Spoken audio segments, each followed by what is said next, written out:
Want to develop an even technique and learn how to get those difficult lines up to speed? Well, join the club. No matter how long we've been playing the saxophone, we all struggle with passages that we just can't execute cleanly. There are times when we feel like we've hit the wall and we just can't play that line any faster.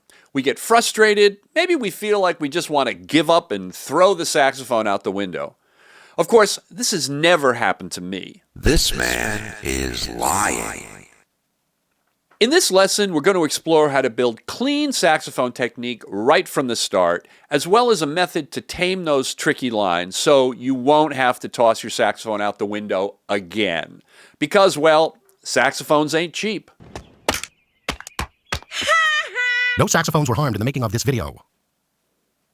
No matter what style of music you want to play, the goal is always accuracy. You want each note to be placed exactly where you hear it in your head. That means having control over your fingers, whether you're playing fast or slow. Ready? Let's dig in.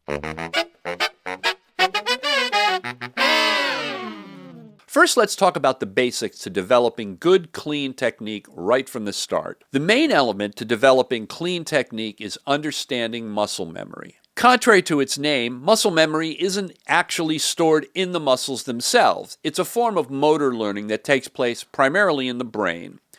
It's more accurately described as creating automatic neural pathways. But we non-nerds are going to stick with muscle memory. Here's how it works. When you first attempt a new movement like riding a bike or hitting a golf club, it requires a lot of conscious effort and attention. Your brain is figuring out how to coordinate sensory information, plan the movement, and send signals to your muscles. As you practice, the specific pathways in your brain that are responsible for that movement become stronger and more efficient. This makes the movement smoother and over time requires less effort. With continued practice, the movement becomes more automated. Your brain becomes so efficient at sending the necessary signals to your muscles that you no longer need to think consciously about each step. This is what feels like muscle memory. And while the muscles themselves don't directly store memories, they do adapt to training. And with repeated use, they can grow stronger and more efficient, which means you get better the more you practice. Think about some of the ways muscle memory helps us achieve everyday tasks. You probably haven't thought about how to tie your shoes in years, but you can effortlessly do it thanks to ingrained motor skill memory. Brushing your teeth. This seemingly simple task involves a complex sequence of coordinated movements that you execute almost automatically. When's the last time you had to practice brushing your teeth or tying your shoes?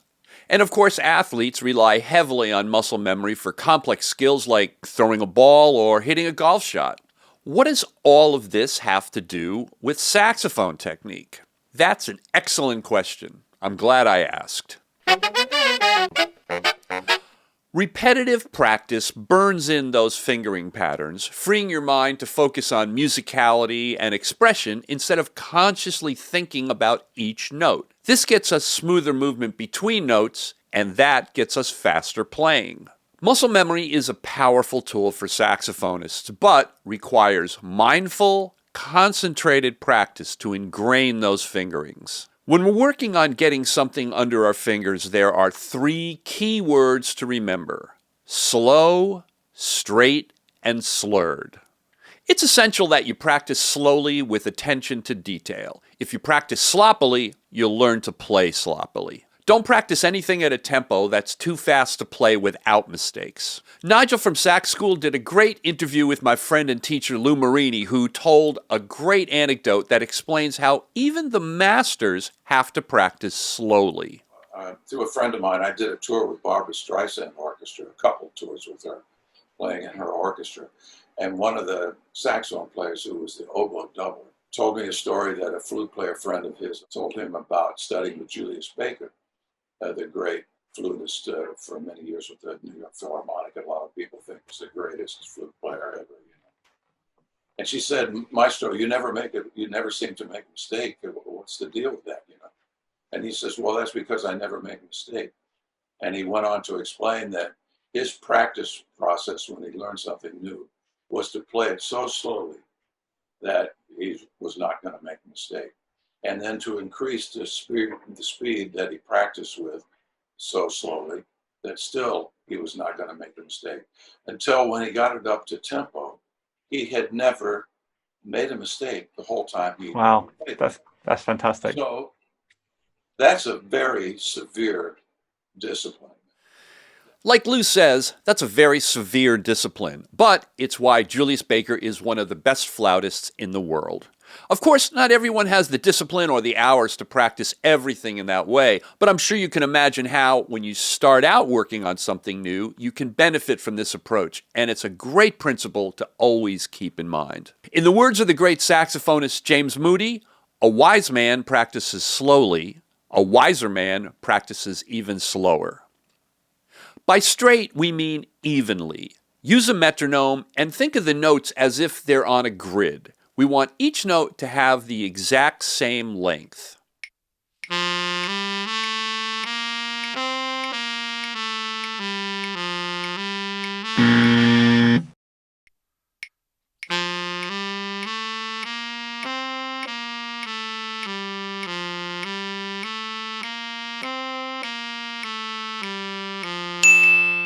If the tempo is really slow, and it should be when starting out, set the metronome to play subdivisions, 8th notes or 16th notes, and focus on locking into those clicks. After a period of time, you'll start to hear those subdivisions in your head, and you won't need the metronome to play them for you. You'll be able to have the metronome play larger divisions of the measure. You can also practice the passage silently and listen for the sound of the keys going down. The goal is to hear just one click per note. Each click of the keys should be right in sync with the click of the metronome, and this is much easier to focus on when you aren't playing. This method is also a great way to work on fingerings without disturbing the neighbors. Be mindful of using the correct finger position right from the start. Your hands should be relaxed and slightly curved.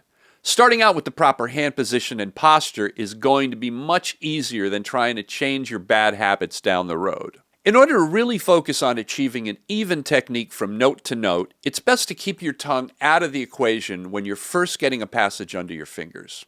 Practicing slurred will allow you to make sure that the distance between each note is even. When you start notes with your tongue, it can obscure whether the placement of each note is spot on. You want the pressing of your fingers on the keys to be what is starting each note. Once you have the fingering comfortable, even, and accurate, then you can add articulation to the mix. You don't want to plop your fingers down for each note. Keep your touch light, using just enough pressure to close the keys. Check out any saxophonist with blazing technique and you'll see that their fingers are not bouncing off the keys.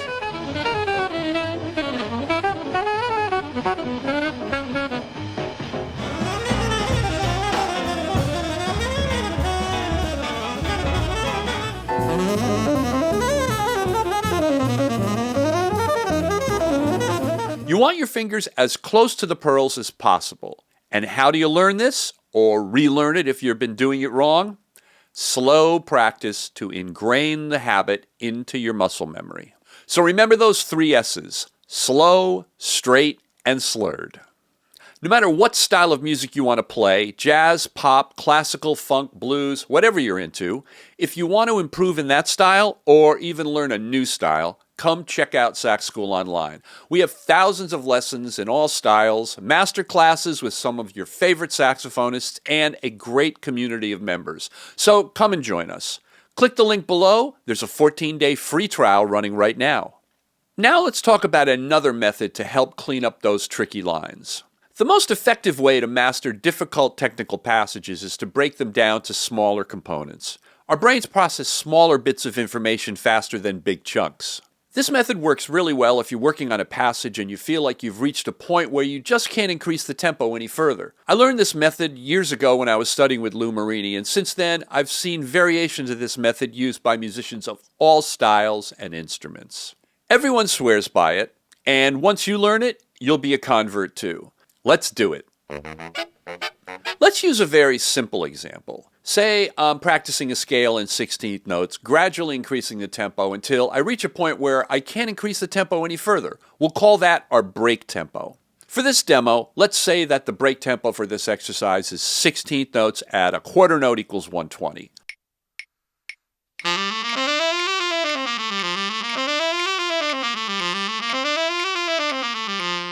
When you reach your break tempo, cut the tempo in half, so quarter note now equals 60.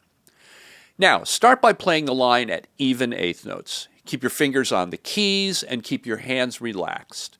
Practicing slower like this makes it easier to be aware of your finger position and any unnecessary tension.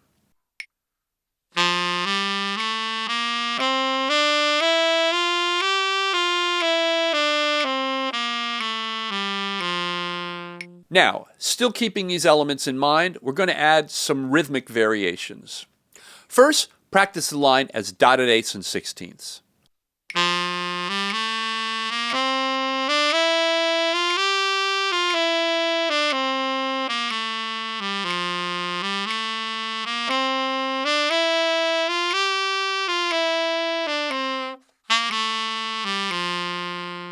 Playing the line like this allows us to hear two notes as one movement. This allows us to isolate each transition and listen to each group of two for any fingering flubs. If you hit a trouble spot, isolate that group and focus on it until it feels comfortable. It's very important to make sure you're keeping the rhythm even, not swung. You can do this by subdividing each beat into 4 16th notes, thinking 1 E and 2 E and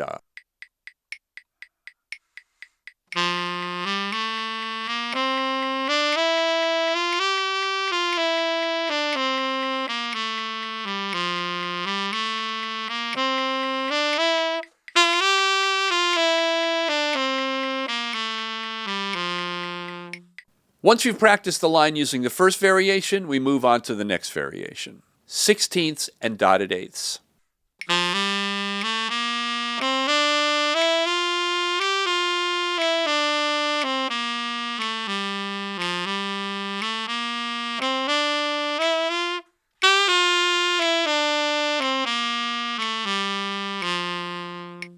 This rhythm is one we're not quite as used to and can feel a bit awkward, but that's what makes it so effective.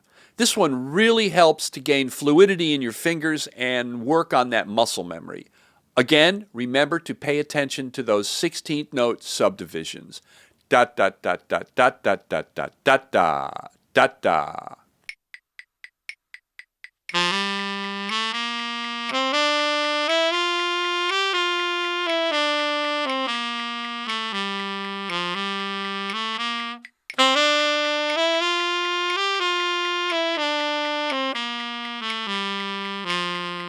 Remember that the key to achieving muscle memory is repetition, so you want to repeat each of these rhythms until they start to feel comfortable in your fingers.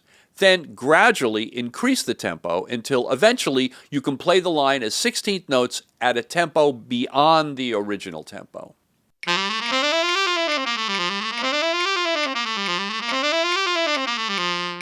Well, hopefully these tips will help you clean up your technique and increase your speed. If you'd like to dig deeper into this subject, as well as thousands of other lessons, you can click on the link below to check out the 14-day free trial of Sax School Online. Take care, keep practicing, and I'll see you at the next lesson.